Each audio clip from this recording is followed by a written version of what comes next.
क्या वो आपकी सीक्रेट सीयूटी प्रेप स्ट्रेटेजी थी जो आपने 2022 में यूज की जब आपने टॉप किया? सीयूटी एंट्रेंस एग्जामिनेशन की तैयारी करने के लिए इंपॉर्टेंट होता है कि आपको ना, तो मैंने क्या स्टेप्स उठाए थे ये मैं आपको बताता हूँ। NCERT is the Bible for this examination. ज्यादातर सीयूटी एस्पिरेंट्स की गलती यही होती है कि वो बोर्ड के बाद तैयारी करते हैं। ज्यादातर स्टूडेंट्स प्रिपरेशन करते हैं, रिविजन करते हैं, बट आगे एक और इंपॉर्टेंट चीजें जो मिस करते हैं वो है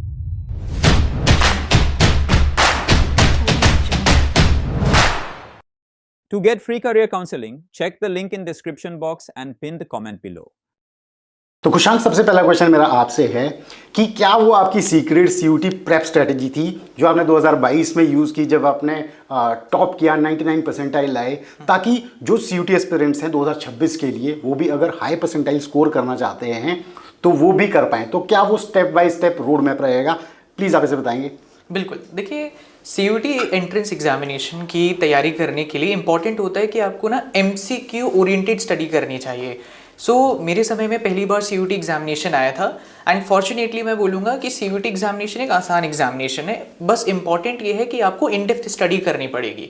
तो मैंने क्या स्टेप्स उठाए थे ये मैं आपको बताता हूँ। जैसे सबसे पहले तो NCERT is the Bible for this examination and कहीं से भी एमसीक्यू बन सकता है, ये आपको पता होना चाहिए। तो जब भी हम लॉन्ग आंसर बनाते हैं हमारे मेंटालिटी होती है 5 नंबर चाहिए, 5 पॉइंट लिख दिए हो गया, लेकिन ऐसी तैयारी आप सीयूटी के लिए नहीं कर सकती, मुझे पता था। तो इसीलिए एनसीईआरटी को इन डेप्थ मैंने हर एक पैरा को पहले अच्छे से पढ़ रखा था और मल्टीपल टाइम्स एनसीईआरटी की रीडिंग कर रखी थी। तो एक की ये था कि कहीं से भी एमसीक्यू बन जाएगा तो मैं अवेयर रहूँगा इसके बारे में। Secondly, start early is the की। ज़्यादातर सीयूटी एस्पिरेंट्स की गलती यही होती है कि वो बोर्ड के बाद तैयारी करते हैं। बोर्ड के बाद तैयारी करने से एक ही महीना उनके पास होता है, बट मैंने जनवरी से स्टार्ट कर दिया था, तो मेरे पास 4 to 5 मंथ्स का अच्छा स्पैन ऑफ टाइम था। तो उस मोमेंट पर मेरी ठीक तैयारी हो पाई। तो सेकेंड इंपॉर्टेंट मैं बोलूँगा, start early is the key. And lastly, mock test practice. ज़्यादातर एस्पिरेंट्स किसी भी कॉम्पिटिटिव एग्जाम की तैयारी करते हैं, मेरे भैया दीदी का भी एक्सपीरियंस रहा है कि ज़्यादातर स्टूडेंट्स प्रिपरेशन करते हैं, रिवीजन करते हैं, बट आगे एक और इंपॉर्टेंट चीज़ें जो मिस करते हैं वो है प्रैक्टिस। तो मेरे समय में अनफॉर्चुनेटली पीवाईक्यूज नहीं थे क्योंकि पहली बार ही एग्जाम था, लेकिन मॉक टेस्ट अवेलेबल थे, तो मैंने मॉक टेस्ट अच्छे खासे लगाए थे, सेक्शनल टेस्ट भी लगाए थे। सो ये 3 चीज़ें मैं सभी को रिकमेंड करूंगा कि आपको फॉलो करना चाहिए। ठीक है, तो यहाँ पे अपने प्रीवियस ईयर्स क्वेश्चन पेपर आपके टाइम में नहीं थे, वो आप बोल रहे हो वो भी इंपॉर्टेंट है आज की डेट में। आपने मॉक टेस्ट ट्राई किए और आपने एनसीईआरटी बुक्स को किया है, राइट? अब अगर इसमें मैं एक और सोर्स ऐड करूँ, ऑनलाइन प्लेटफॉर्म्स या यूट्यूब वीडियोस, राइट, आप उसे किस कैटेगरी में रखते हो प्रिपरेशन पॉइंट ऑफ व्यू से सीयूटी के लिए?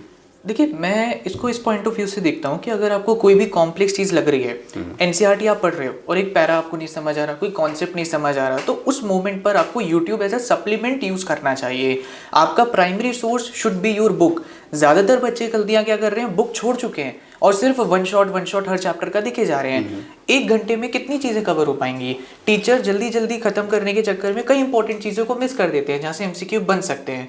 तो मैं सभी को यही रिकमेंड करता हूँ, जो और मैंने भी यही फॉलो किया था, कि primary source should be your book and जो कॉन्सेप्ट समझ नहीं आ रहा उसको सप्लीमेंट करो with online YouTube channels and that is enough. मतलब फाउंडेशन आपकी बुक्स होनी चाहिए और उसके बाद जब आपका बेसिक फंडामेंटली क्लियर हो चुके हैं, then for complex queries you can switch to online platform. Correct, exactly.